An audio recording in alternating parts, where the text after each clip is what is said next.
Hello everyone, তো চলো অনেকদিন পর তোমাদের সাথে একটা রান্নার রেসিপি শেয়ার করি।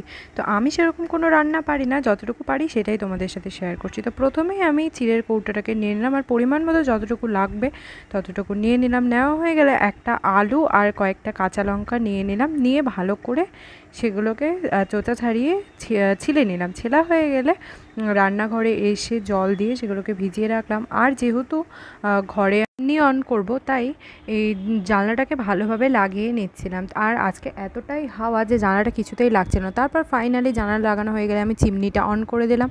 চিমনি অন করা হয়ে গেলে গ্যাসে বসিয়ে দিলাম কড়াইয়ের সাথে খুন্তিটাও নিয়ে নিয়েছিলাম।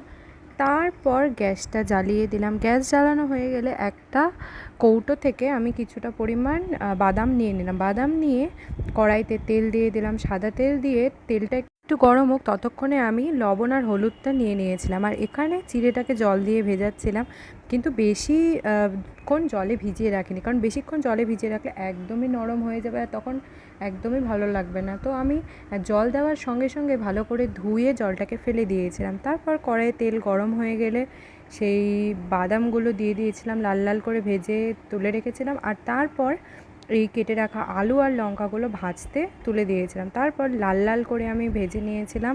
ভাজার আগে লবণ হলুদ পরিমাণ মতো দিয়ে দিয়েছিলাম, যতটুকু পরিমাণ লাগবে।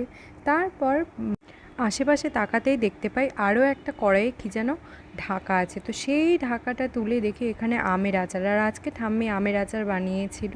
তো দেখতেও ভীষণ ভালো হয়েছিল। তারপর আলুগুলো লাল লাল করে ভাজা হয়ে গেলে সেগুলোর মধ্যে দিয়ে দিলাম সেই আগে থেকে ভিজিয়ে রাখা চিড়েগুলো দেওয়া হয়ে গেলে তার মধ্যে দিয়ে দিলাম পরিমাণ মতো লবণ আর লবণ হলুদ দিয়ে একটু নাড়াচাড়া করে তার মধ্যে আগে থেকে যে বাদামগুলো আমি ভেজে রেখেছিলাম সেগুলো দিয়ে দিলাম। বাদামগুলো দেওয়ার পর ভালো করে একটু নাড়াচাড়া করে আমি নামিয়ে নিয়েছিলাম। তো দেখতে ভালোই হয়েছে, কিন্তু খেতেও ভালোই হয়েছিল। আজকের ভিডিওটা এতটুকুই, দেখা হবে আবার একটা অন্য ব্লগে। এখনকার মতো টাটা।